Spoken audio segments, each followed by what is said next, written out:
It's nice to have a little bit of realism in wrestling every now and again, isn't it? Don't get me wrong, I love the spooky clown and his monstrous puppets and all that, but it is nice to see something closer to reality at least once in a while. Because, when used appropriately, something that blurs the line between fact and fiction and is presented in a no-nonsense way can make us all sit up and really take notice, especially if it's done in an angle as part of an intriguing storyline.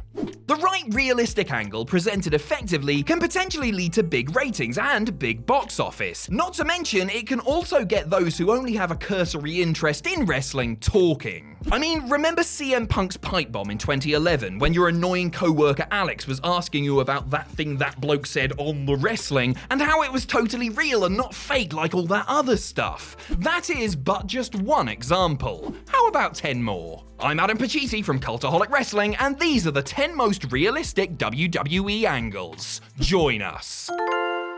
Number 10, Pillman's got a gun.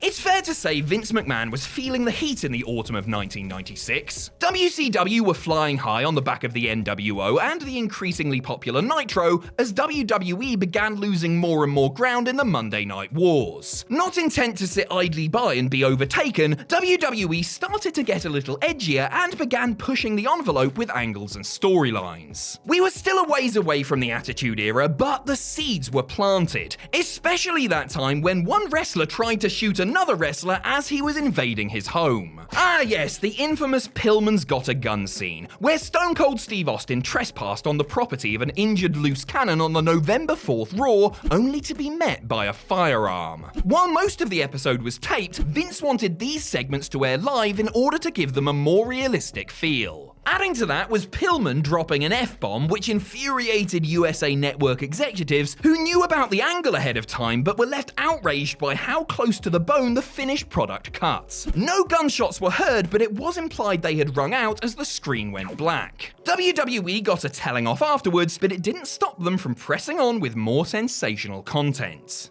Number 9, Jeff Hardy's entrance goes wrong. By the time Jeff Hardy began feuding with Brother Matt in early 2009, the Attitude Era was long over and WWE had gone PG. This led to untold amounts of bad comedy and the face of the company debuting a new garish t-shirt every week. It wasn't all terrible though, and WWE could still put on a compelling product within the parameters when, you know, they could be asked. The feud between the Hardys was a good example of that, as they incorporated aspects from real life such as Jeff's house burning down in order to amplify the personal nature of the rivalry.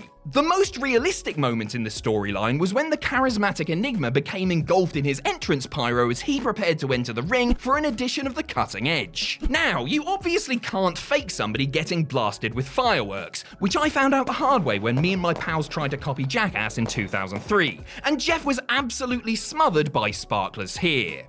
Adding to the realism was the speed with which people, including Matt, who would later be revealed as the culprit, and backstage pals R-Truth and Shane Helms ran out to check on the WWE champion. He was stretchered to the back as the commentary team fell silent, and thousands, including Edge and Vicky Guerrero, looked on in concern. Number 8, Brock Lesnar destroys Zack Gowen. There are few wrestlers as real as Brock Lesnar. He's a legit tough guy with a fearsome rep in amateur wrestling and MMA, a mountain of a man who could German suplex you through a wall at will. As believable a champion as anyone in WWE history, Brock seemed especially demented in 2003 when he was sort of managed by Vince McMahon. While happy to take on everyone from Big Show and Undertaker to Kurt Angle and John Cena, the next big thing turned evil when tormenting the severely disadvantaged Zack Gowen. After brutalizing the one-legged wonder in a so-called match, Brock decided he wasn't quite finished with Gowen and absolutely terrorized him many weeks later. Confined to a wheelchair and with tape gagging his mouth, young Zack was helpless as a mad Brock taunted him before dipping him out of the chair, pounding on his healing leg, choking him, and finally chucking him down an arena stairwell. Whoever took the tumble was actually a stuntman, but the whole thing was shot and edited in such a way that it was imperceptible. The absence of commentary, coupled with Brock's ranting, raving, and laughing, made this one eerie and hard to watch, and somehow managed to make Lesnar even more terrifying. Number 7, Ron Bass butchers the Barber. Ron Bass was something of an anomaly in the colourful cartoon world of late 80s WWE. A hard-nosed and battle-scarred veteran of the territories and Japan, the Outlaw was as rough and rugged as they came, his pounding style offering no frills. He went about his business in black trunks and boots and would, on occasion, unleash his bullwhip, Miss Betsy. A natural adversary was the OTT Brutus Beefcake, and when the Barber got scissor-happy with Betsy and his Stetson, Bass sought revenge with the spurs of his cowboy boots. The Texan attacked the Beefster on the August 21st, 1988 episode of Wrestling Challenge, mutilating his head with the sharp steel and drawing blood, a rare sight in these days. Not that the viewers saw any of the claret, since WWE aired the footage with a giant X obscuring the violence. Nevertheless, the callous assault shocked fans who were used to taking their vitamins and saying their prayers, and it ranks as one of the most ruthless angles of the era. To sell the severity of the incident, Brutus missed his scheduled SummerSlam Intercontinental title match with the Honky Tonk Man 8 days later. He got his revenge months on when he beat Bass in a hair versus hair match. Number 6, Matt Hardy attacks Edge. When Matt Hardy discovered that his girlfriend Lita was cheating on him with best pal Edge when they were on the road and he was recovering from knee surgery at home, he took it about as well as could be expected. After putting out some lengthy and emotional posts about the situation online, WWE decided to wash their hands of the sensei of mattitude and released him. Edge and Lita, meanwhile, became the hottest heel couple in the business, as fans in arenas around the world let them know just how much they missed Matt. The calls for Hardy's reinstatement fell on deaf ears, and he hit the independent scene. And that made it all the more shocking when, on the July 11th, 2005 edition of Raw, Matt attacked the Rated R superstar backstage, blindsiding him and knocking over a cameraman in the process before being run off by Head of Talent Relations John Laurinaitis. Viewers weren't sure if what they saw was planned or not, and the confusion doubled when Hardy ran out again later, going after Edge in the aftermath of his match with Kane. After trading blows and eventually being pulled apart, Matt cut a promo referring to Edge by his real name, called the hedonistic duo a couple of naughty words, told WWE to kiss his ass, and plugged Ring of Honor prior to being tackled, restrained, and led out of the building. Number 5, Shawn Michaels passes out during match. You might have heard that Shawn Michaels was a bit of a sexy rascal in the 90s. Before his first retirement and finding Jesus, the Heartbreak Kid was the consummate headache, a petulant pill popper who was infuriating behind the curtain as he was brilliant between the ropes. So when he was attacked by a bunch of Marines on a night out in Syracuse, New York in October of 1995, it was hardly a surprise. The showstopper was in bad shape, suffering a concussion and cuts and bruises, and he needed some time off. When he came back after conveniently vacating the Intercontinental Championship a month later, he wrestled Owen Hart on Raw, the two having a predictably good back and forth matchup. About a minute after receiving an enziguri kick to the back of the head, however, Michaels went down and stayed down. The Rocket and manager Jim Cornette looked genuinely concerned, and the commentary team, including Vince McMahon, abandoned their posts and went to check on the fallen performer. EMTs rushed inside the ring and began working on Shawn as the scene played out, the show going off the air on a shot of Michaels seemingly unconscious and strapped with an oxygen mask. A powerful way to capitalize on real-life incidents, this helped write HBK out of the storylines while he continued his convalescence at home.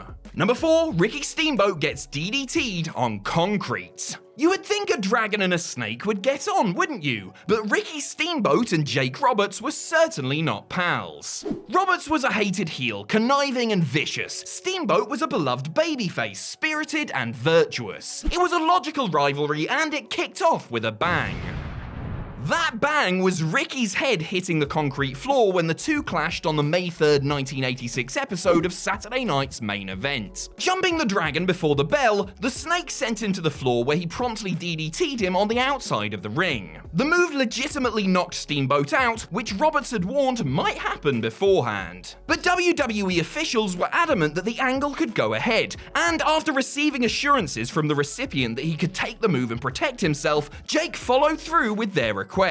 Ricky was stretchered out as planned, but what most people didn't know was that he really did need medical attention. The stunt was dangerous and could have been a lot worse than it turned out. Thankfully, it did what was intended and led to greater interest in battles between the two men, resulting in big business as they fought around the circuit. Number 3, Mayweather breaks Big Show's nose. WWE sure knew how to pack a lot into a short amount of time at No Way Out 2008. First, Edge successfully defended his World Heavyweight title against Rey Mysterio in a zippy 5-minute match. Then, the Big Show strolled out, looking a lot leaner and happier than the last time we'd seen him at December to Dismember 2006. A few seconds later, and he'd turned heel, obviously, and confronted Floyd Mayweather and his posse, who was sitting at ringside and had been cheering the master of the 619 on. When the world's largest athlete threatened to drop Mysterio with a chokeslam, Money and his entourage hopped the barricade and jumped into the ring. Show shoved the world's greatest pound-for-pound boxer and got down on one knee in an attempt to mock Mayweather's size. Big mistake from a big man, as the bloke with the lightning-quick hands peppered him with rabbit punches, legitimately breaking his nose before fleeing the scene.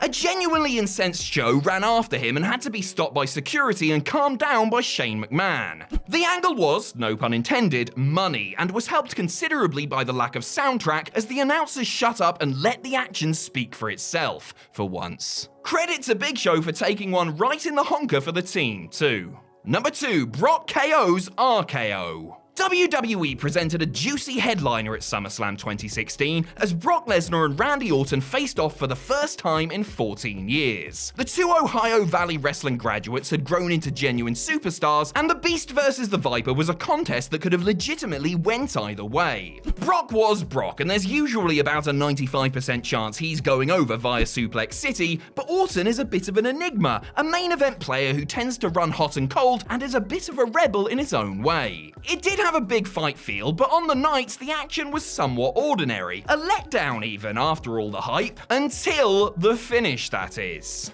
Lesnar, fresh off a dominating display at UFC 200, removed his gloves and began battering the Legend Killer with some very stiff-looking strikes, legitimately busting him open the hard way. The winner by TKO, Brock walked off looking very pleased with himself, dropping SmackDown GM Shane McMahon with an F5 on his way to the showers. Adding to the realism were the reports that Chris Jericho confronted Lesnar backstage after, looking for a fight and demanding to know what exactly happened in the ring, as some believed that Brock had gone into business for himself. I'm not sure if that makes Y2J the bravest man on the planet or the stupidest, but fair play to him for sticking up for his mate. Owen Hart, for what it's worth, left the arena with a concussion that night. I'm not surprised.